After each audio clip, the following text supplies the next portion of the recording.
आज हम साइकोलॉजी के एक बहुत इंपॉर्टेंट क्वेश्चन को समझने की कोशिश करेंगे। ये सवाल आपने काफ़ी बार सुना भी होगा शायद, पर हम इसकी आज डिटेलिंग को समझने की कोशिश करेंगे। तो सवाल ये है, मान लो कि आप ना किसी ट्रेन ट्रैक पे खड़े हुए हो।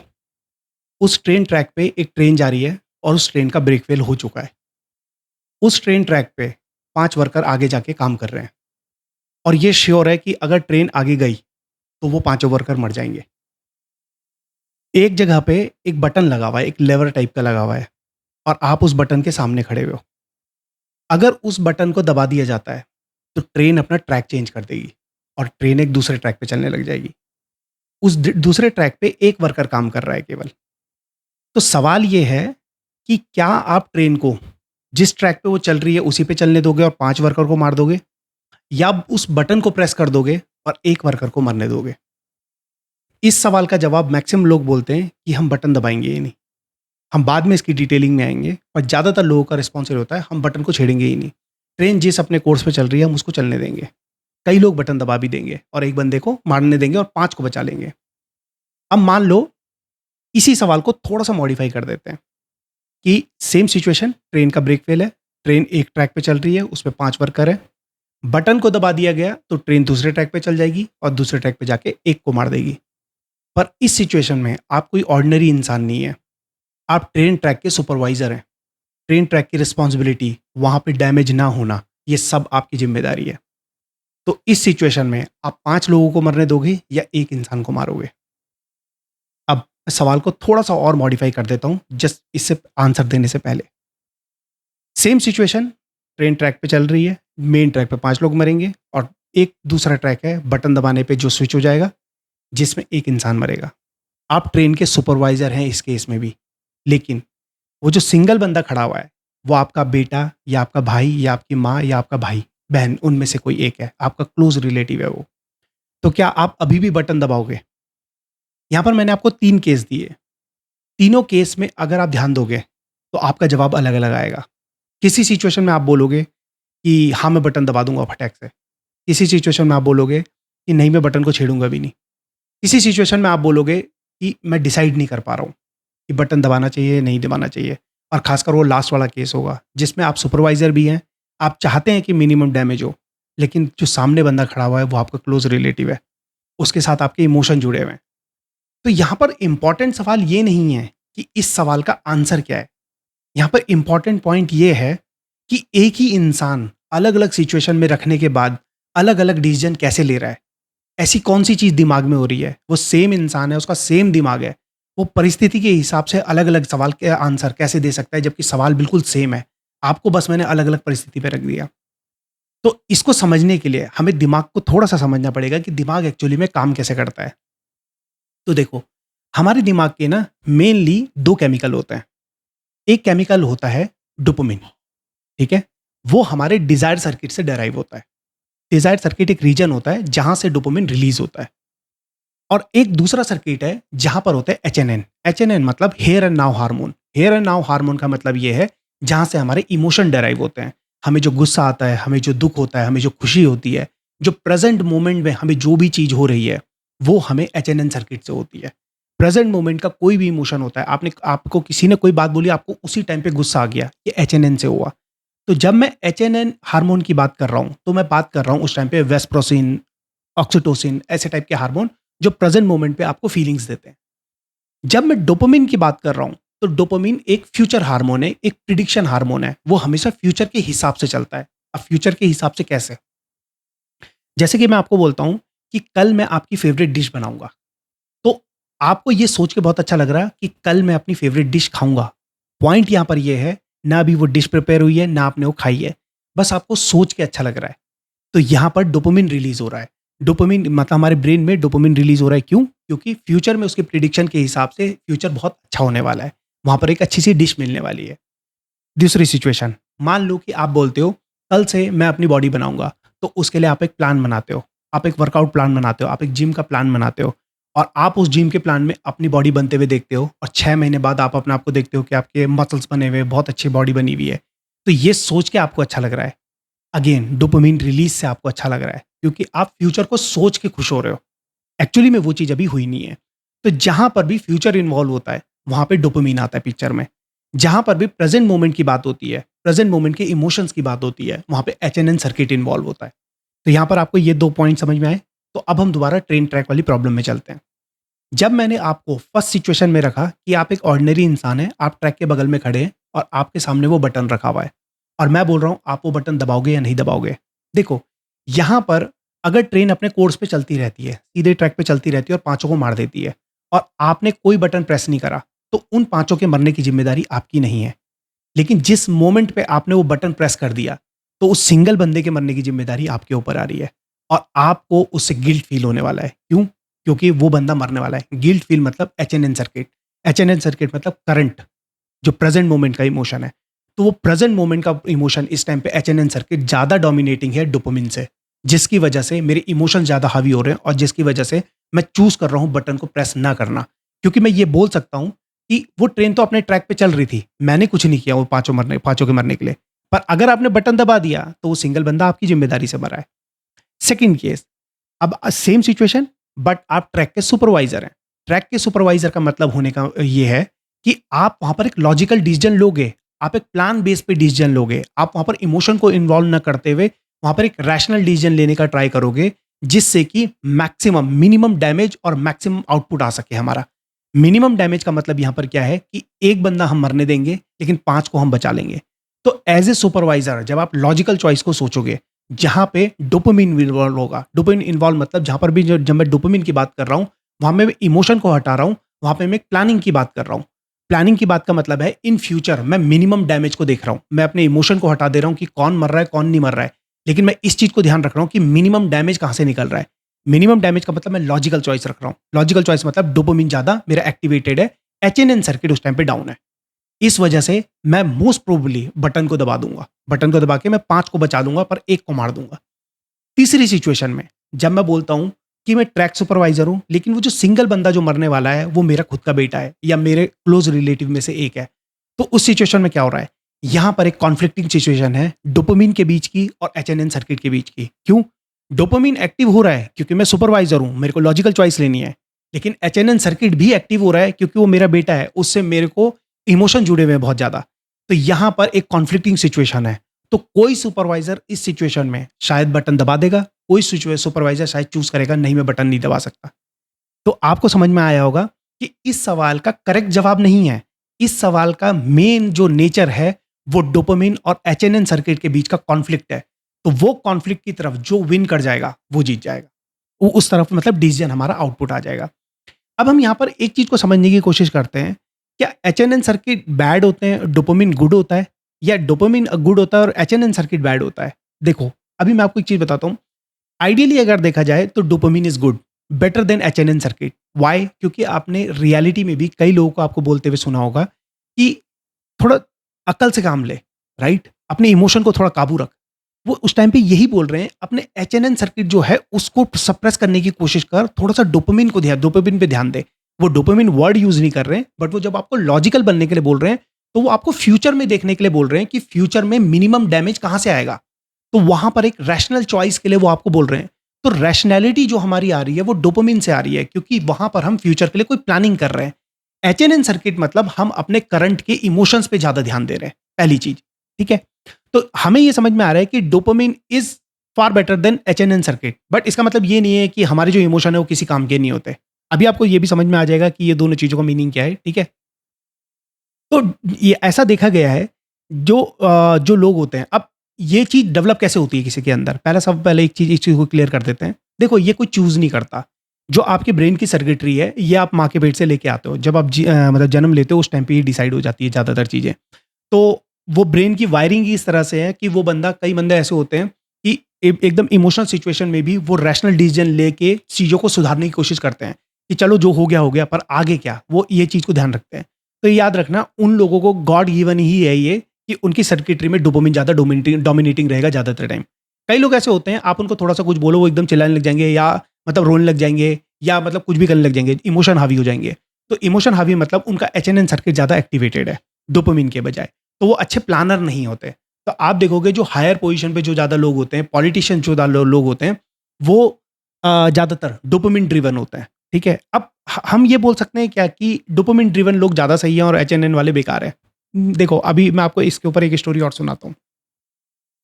लांस आर्मस्ट्रांग एक बंदे थे जो कि प्रोफेशनल साइक्लिस्ट थे, ठीक है? अब उस टाइम पे क्या हुआ था, 1999 के टाइम पे लगभग उनको ना कैंसर हो गया था, ठीक है? अब कैंसर हो गया तो पहले तो सिचुएशन यही थी कि शायद मर ही जाएँगे। पर ये था कि वो सर्वाइव कर गए। जब वो सर्वाइव कर गए तो सर्वाइव करके जब वो वापस आए, तो उसके बाद ना वो ज़्यादा से ज़्यादा प्रैक्टिस करने लग गए।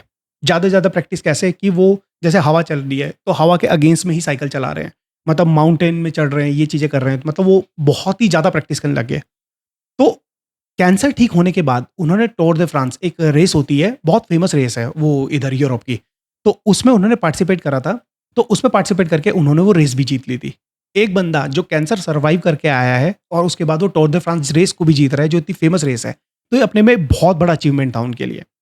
फिर वो रेस में उन्होंने दोबारा पार्टिसिपेट करा और वो दोबारा जीत गए। फिर तीसरी बार करा, वो तीसरी बार जीत गए। ऐसे करते-करते लांस आर्मस्ट्रांग वो रेस को 7 बार जीते थे। सोचो, 7 बार! एक बंदा जो कैंसर को बीट करके आया है, वो उस रेस को 7 बार जीत रहा है। लेकिन 7वीं बार में पता लगा था कि लांस आर्मस्ट्रांग ड्रग्स लेते थे। अब यहाँ पर ना इम्पोर्टेंट पॉइंट ये वाला है कि एक ऐसा इंसान जो कैंसर को बीट करके आ रहा है और एक रेस को जीत रहा है, ये ऑलरेडी अपने में अचीवमेंट है क्योंकि लाइफ में किसी ने नहीं करा होगा। तो ऐसे इंसान को ड्रग्स लेने की क्या ज़रूरत पड़ गई? यहाँ पे हमें डोपामाइन की एक प्रॉब्लम का पता लगता है। डोपामाइन को रैशनैलिटी से कोई मतलब नहीं है, डोपामाइन को मोरालिटी से कोई मतलब नहीं है। डोपामाइन को बस एक ही चीज़ से मतलब है, वो है ज़्यादा, ज़्यादा से ज़्यादा, मोर एंड मोर, ठीक है? तो जब उन्होंने पहली रेस जीती, इट फील्स गुड। अब नेक्स्ट टाइम उन्हें वही डोपामाइन रश चाहिए। वही डोपामाइन रश के लिए अब वो दोबारा ट्राई करेंगे। तो डोपामाइन ड्रिवन जो लोग होते हैं, वो किसी भी हद तक जा सकते हैं, वो जो उन्हें चाहिए उसको अचीव करने के लिए। इसका बेस्ट एग्ज़ाम्पल जो हमें मिलता है लाइफ़ में, वो कौन होते हैं? Drug addict. ड्रग एडिक्ट की जो सर्किटरी है, उसके केस में क्या होता है, जैसे कि आपने कई लोगों को सुना होगा कि जैसे कोकेन, जो हाई एंड ड्रग्स होते हैं, इन ड्रग्स को वन टाइम भी यूज़ नहीं करना चाहिए। अल्कोहल अल्कोहल बहुत लोग पीते हैं, लेकिन उससे जो उसका मतलब उसकी लत लगने की जो मतलब प्रोबेबिलिटी होती है, वो थोड़ी कम होती है। मतलब वो बहुत लंबे टाइम बाद ऐसा होता है कि तुम्हें उसकी ज़रूरत महसूस होने लग जाती है। लेकिन जो कोकेन जैसा जो ड्रग्स होते हैं, जो हाई एंड ड्रग्स होते हैं, इनकी लत वन टाइम में लग जाती है। अब ऐसा क्या होता है? देखो, ये भी डोपामाइन से हम डिफाइन कर सकते हैं, कैसे होता है ये? आपकी लाइफ में जब भी हैप्पीनेस वाली कोई चीज़ होती है, जब भी फ्यूचर प्रेडिक्शन में कोई हैप्पीनेस वाली चीज़ होती है, तो वो डोपामाइन के थ्रू होती है। जब भी आप कोकेन लेते हैं, तो कोकेन से ब्रेन में एक ऐसी एक्टिविटी होती है कि वो डिज़ायर सर्किट जो हमारा है, जहाँ से डोपामाइन रिलीज़ होता है, वो एक किस्म से ब्रेक टाइप का हो जाता है। तो डोपामाइन ना बहुत ज़्यादा मात्रा में रिलीज़ होता है। अब क्योंकि डोपामाइन ज़्यादा मात्रा में रिलीज़ हुआ है, तो हमारी हैप्पीनेस भी उस लेवल की होगी। तो उस लेवल की हैप्पीनेस अब किसी और एक्टिविटी से आप अचीव नहीं कर सकते। उस लेवल की हैप्पीनेस आप एक और चीज़ से ही ला सकते हो, वो है कोकेन की ओवरडोजेज़। तो इसी वजह से कोकेन का एक बार अगर आप सेवन कर लेते हो, तो उसके बाद आपको दोबारा करने का मन करता रहता है। क्योंकि डोपामाइन को मोरालिटी से कोई मतलब नहीं है। उसको वही हाई, वही तरह का हिट दोबारा से चाहिए, तो वो दोबारा से उस तरफ जाएगा। तो जो ड्रग एडिक्ट होते हैं, जो ऐसी एक्टिविटी करते हैं, जैसे कि एक सीरियल किलर होता है। सीरियल किलर के माइंड में क्या चल रहा है? सीरियल किलर के माइंड में भी सेम चीज़ चल रही है। उसके माइंड में भी उसको जो वो डोपामाइन का हिट है, वो तभी मिलेगा जब वो सामने वाले बंदे को मार देगा। तो उसके अंदर से एक अर्ज आती है कि मेरे को जो सब कुछ सॉर्ट आउट होगा ना, वो सामने वाले बंदे को मार के ही होगा। तो डोपामाइन हमारे साथ ये चीज़ भी करता है। तो अब यहाँ पर ये समझ में आ रहा है कि डोपामाइन से बहुत सारी अच्छी चीज़ें हो रही है कि हम फ्यूचर प्लानिंग, ये सब चीज़ें, लॉजिकल थिंकिंग, इन चीज़ों को बीच में ला रहे हैं।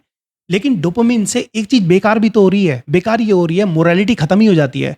हम मोरालिटी को छोड़ देते हैं, हम सही वो जो हमारा बिल्कुल फ्यूचर में जो हमारे लिए बिल्कुल सही है, वो चीज़ को छोड़ देते हैं। हम सिर्फ़ बस चीज़ों को ग्रैब करना चाहते हैं किसी न किसी तरह से। और अगर आप देखोगे, जो हायर पोज़ीशन पे जो जैसे ज़्यादा लोग होते हैं, ख़ासकर मैं पॉलिटिशियंस की बात कर रहा हूँ, वो किसी भी हद तक जाने को तैयार है अपनी पोज़ीशन को सिक्योर करने के लिए, राइट? वो भले ही डोपामाइन ड्रिवन है, भले वो लॉजिकल थिंकिंग रख रहे हैं, भले ही वो इमोशन को लोगों को मैनिपुलेट करने के लिए यूज़ कर रहे हैं, लेकिन इसका मतलब ये नहीं है कि वो अच्छे इंसान हैं। वो बस किसी भी हद तक जाने को तैयार हैं अपनी चीज़ को पाने के लिए। हमें यहाँ पर ये भी समझ में आ रहा है। तो dopamine is not all good, it's good but not all good, ठीक है? अब जैसे किसी इंसान के दिमाग में एचएनएन सर्किट ज़्यादा एक्टिव है, डोपामाइन उतना एक्टिव नहीं है। मान लो एचएनएन सर्किट ज़्यादा एक्टिव है, तो उसके ब्रेन में कैसा होगा? जैसे कि मान लो कोई इंसान है, उसको हम बोलते हैं कि कल ना तुम मुझे वहाँ मिलना, वहाँ 2 घंटे का काम है और उसके बाद मैं तुम्हें उसका 2 घंटे के काम के ₹10,000 दूँगा। कोई बोलेगा, अरे बहुत बढ़िया, ₹10,000 मिल रहे 2 ही घंटे के, और वो चला जाएगा। Again future planning, right? कि बहुत अच्छा होगा, 2 घंटे में ₹10,000 मिल रहे तो, वो वहाँ पर काम करने चल जाएगा। वो इंसान बोलेगा नहीं भाई मेरा छुट्टी का दिन है, मैं अपनी छुट्टी को अपने हिसाब से एंजॉय करता हूँ। उसका एचएनएन सर्किट ज़्यादा एक्टिव है। वो प्रेजेंट मोमेंट को फील करना चाहता है, उसके हिसाब से जो चल रहा है वो बिल्कुल सही है, मेरा प्रेजेंट मोमेंट बहुत अच्छा है। तो कई लोग अपनी जो सराउंडिंग होती है उसको बहुत ज़्यादा वो करते हैं प्रेज़, उसमें बहुत ज़्यादा रहना चाहते हैं। उनको अपनी हैप्पीनेस, अपना पीस ये बहुत ज़्यादा पसंद होता है। तो उनके उसमें एचएनएन सर्किट ज़्यादा एक्टिव होता है। यहाँ पे आपको समझ में आ रहा होगा कि HN circuit is not all bad, it's also good, right? क्योंकि प्रेजेंट मोमेंट की हैप्पीनेस भी बहुत ज़्यादा ज़रूरी होती है। कई लोग आपको यही बात बोलते हैं कि फ्यूचर के ये भविष्य की चिंता मत करो, वर्तमान में ध्यान दो, राइट? गीता में भी यही लाइन लिखी हुई है इसी तरह की। तो प्रेजेंट मोमेंट भी ऑल्सो इम्पॉर्टेंट। तो डोपामिन भी इम्पॉर्टेंट है, प्रेजेंट मोमेंट भी इम्पॉर्टेंट है। लेकिन डोपामिन का प्रॉब्लम ये है, डोपामिन को अपनी सीमा नहीं मालूम है। डोपामिन किसी भी हद तक जा सकता है। अब यहाँ पर ना एक और कॉन्सेप्ट आता है जो सबसे इंटरेस्टिंग कॉन्सेप्ट में मैंने आज तक पढ़ा है। उसमें क्या है कि मैंने आपको बताया कि डोपामिन जिस सर्किट से डेराइव होता है, उस सर्किट का नाम होता है डिजायर सर्किट। तो डिजायर सर्किट से डोपामिन कितनी मात्रा में रिलीज होगा ये हम डिसाइड नहीं कर रहे, वो हमारी एक्टिविटी से डिसाइड हो रहा है। जो चीज़ हम कर रहे हैं, जितना हाई हमें मिल रहा है, जैसे कि कोकेन का जैसे मैंने एग्जांपल लिया कि कोकेन को लेके बहुत ज़्यादा वो रिलीज हो रहा है, तो इसको ना कंट्रोल नहीं किया जा सकता, राइट? तो रिसेंटली रिसेंटली ह्यूमन ब्रेन में एक सर्किट और डेवलप हुआ है। ये रिसेंटली का मतलब ये नहीं है 1-2 साल पहले, कुछ हज़ारों साल पहले ह्यूमन ब्रेन में ही ये सर्किट डेवलप हुआ है और इस सर्किट का नाम है कंट्रोल सर्किट। और इस कंट्रोल सर्किट का मेन काम क्या है? डोपामिन की एक्टिविटी को कंट्रोल करना। सोचो, हमारा ब्रेन ने पहले जब मतलब वो मानव जो जंगलों में जानवर का जैसा रहता था, उसने जब टूल का इस्तेमाल करना स्टार्ट करा होगा, किसी तरह से लकड़ी से उसने कुछ ना कुछ बनाया होगा, कुछ ना कुछ सोचा होगा, तो उसके ब्रेन में वायरिंग कॉम्प्लेक्स होती गई। जब वायरिंग कॉम्प्लेक्स होती गई तो एक तरह का सर्किट बना जो डोपामिन ड्रिवन सर्किट था, जो हमारा डिजायर सर्किट है अभी। और फिर बाद में हमारे ब्रेन को ही लगा कि ये desire circuit out of control हो रहा है, तो उसी ने ही एक कंट्रोल सर्किट भी बना दिया। ये हम पे पहले से ही नहीं था, ये बहुत रिसेंटली डेवलप हुआ है। और ये कंट्रोल सर्किट ही वो रीजन है जहां से मोस्ट इंपॉर्टेंट टर्म निकल के आता है, जो है विल पावर। जब हम बोलते हैं कि कोई ड्रग एडिक्ट है, उस ड्रग एडिक्ट को हम फोर्स करते हैं कि तुझे ड्रग्स छोड़ने हैं किसी भी तरह से, तो हम बोल रहे हैं अपनी विल पावर को एक्टिवेट कर। ये विल पावर एक्चुअली में उसके कंट्रोल सर्किट से ही आ रही है कि डोपामिन के रश को छोड़, डोपामिन का जो सर्ज है, डोपामिन जो बढ़ रहा है तेरे ब्रेन की एक्टिविटी में, उसको कम करने का ट्राई कर कंट्रोल सर्किट के थ्रू। अगर तुम अपनी विल पावर को ज़्यादा रखोगे तो वो डोपामिन कम रिलीज होगा। तो सोचो ये कितना इंटरेस्टिंग है अपने में कि हमारे पास इमोशंस के लिए एचएनएन है, डिजायर सर्किट है जो हमें प्लानिंग के बारे में बताता है, हमारे फ्यूचर सर्वाइवल के बारे में हमारे लिए सोचता रहता है कि फ्यूचर हमारा सही रहे, और उस फ्यूचर में बहुत कुछ डैमेज ना हो जाए इसके लिए कंट्रोल सर्किट है। अब जैसे कि मैं इसका बेस्ट एग्जांपल बताता हूँ। किसी की शादी हो रखी है और शादी होकर उसकी वाइफ है, राइट? उसकी वाइफ के साथ उसका सही टाइम चल रहा है, लेकिन सडनली उसको कोई और लड़की पसंद आ जाती है। तो ये क्या है? ये डोपामिन रिलीज हो रहा है उस दूसरी लड़की को देख के। लेकिन कंट्रोल सर्किट उसको ये बता रहा है कि मत कर ये काम, इससे भले ही अभी अच्छा लगेगा तुझे, पर ये फ्यूचर के लिए बहुत बेकार है। तो कंट्रोल सर्किट वो रीजन है जो ब्रेन में एक कॉन्फ्लिक्ट क्रिएट कर रहा है कि भाई इस चीज को मत कर, इस चीज को करने से फ्यूचर बेकार हो रहा है। जबकि डोपामिन बोल रहा है नहीं, ये तो ज्यादा लेके तो ही अच्छा होगा, तो वो दूसरी लड़की की तरफ जा रहा है। इसी तरह से ड्रग एडिक्ट के दिमाग में भी यही चल रहा है। वो विल पावर ही वो कंट्रोल सर्किट से जनरेट हो रही है जो कि डोपामिन को रोकने की कोशिश कर रही है। लेकिन यहाँ पर एक इंटरेस्टिंग पॉइंट और है। जो विल पावर होती है ना, विल पावर बहुत लंबे टाइम तक काम नहीं कर सकती। विल पावर को आप इस तरह से सोच सकते हो कि आपकी एक मसल की तरह है वो। उस मसल को आप बहुत ज़्यादा यूज़ कर लोगे ना, तो वो मसल ना बहुत कमज़ोर हो जाएगी। विल पावर भी ऐसी ही होती है। जैसे कि मैं आपको बोलता हूँ कि इस चीज़ को मत करो, तो आप उसको नहीं कर रहे हो, तो वो थोड़े टाइम तक के लिए ठीक है। लेकिन अगर मैं आपको रोज़ बोलता रहूँ मत कर, मत कर, मत कर, मत कर, तो कितने दिन तक मैं आपको बोलता रहूँगा, कितने दिन तक आप अपने आप को रोकोगे? ये बहुत हार्ड होता है। इसी वजह से विल पावर एक किस्म से ट्रिगर की तरह काम करता है। ट्रिगर मतलब मैंने आपको सडनली बोला इस चीज़ को मत कर, और आप बोल रहे हो चलो ठीक है मैं नहीं करता, और आपने छोड़ दिया उस टाइम पे। बस वो उसी टाइम के लिए है। आगे के लिए तो आपको कुछ प्लानिंग करनी पड़ेगी अगर आपको उस चीज एक्टिविटी को रोकना है। वो विल पावर से नहीं होगा। लेकिन कई लोग क्या करते हैं, अपनी लाइफ में ज़्यादातर चीज़ें विल पावर से कंट्रोल करने की कोशिश करते हैं। विल पावर का ज़्यादा इस्तेमाल आप ज़्यादा नहीं कर सकते। विल पावर बस एक स्विच की तरह है। वो आपको एक स्पार्क की तरह देता है कि इस चीज़ को नहीं करूँगा मैं इस पर्टिकुलर मोमेंट पे। लेकिन आप ज़्यादातर टाइम तक ये नहीं बोल सकते, नहीं, नहीं मैं नहीं करूँगा, इस काम को नहीं करूँगा। वो एक ना एक दिन आप काम कर ही लोगे। आपको कुछ ना कुछ इस चीज़ के लिए प्लान बनाना पड़ेगा कि विल पावर की ज़रूरत ही ना पड़े। तो ये सब चीज़ इंपॉर्टेंट पॉइंट ये है, ये सब चीज़ हमारे ब्रेन में ऑटोमेटिकली जनरेट हुई है। ये कॉन्फ्लिक्टिंग नेचर तीनों तीनों तीनों जो सर्किट है हमारे, ये डिजायर्ड सर्किट, कंट्रोल सर्किट और एचएनएन रीजन। एचएनएन मतलब जो हमारे जो प्रेजेंट मोमेंट के हार्मोन है, ये तीनों के बीच में कॉन्फ्लिक्ट चलता रहता है, जिसकी वजह से हमारी चॉइसेस चेंज होती जाती है, हमारी जो प्रेफरेंसेस है वो चेंज होती जाती है। इसी वजह से कई लोग बोलते हैं कि मैं बायस नहीं हूँ, राइट? कई लोग बोलते हैं ये चीज़ कि मैं तो बिल्कुल सही सोचता हूँ, मैं तो ये सोचता हूँ, वो सोचता हूँ, राइट? इट्स नॉट पॉसिबल, क्योंकि कई जगह में आप इमोशनल चॉइस रखोगे, कई जगह में आप प्लानिंग के हिसाब से रखोगे और कई जगहों में फिर वो कंट्रोल सर्किट, जहाँ पर ये तीनों के तीनों सर्किट आपस में कॉन्फ्लिक्ट करने लग जाएँगे एक-दूसरे के साथ। तो इसके बारे में आपकी क्या राय है? आप बता सकते हैं, आपको कोई सवाल है तो आप पूछ सकते हैं। Thank you.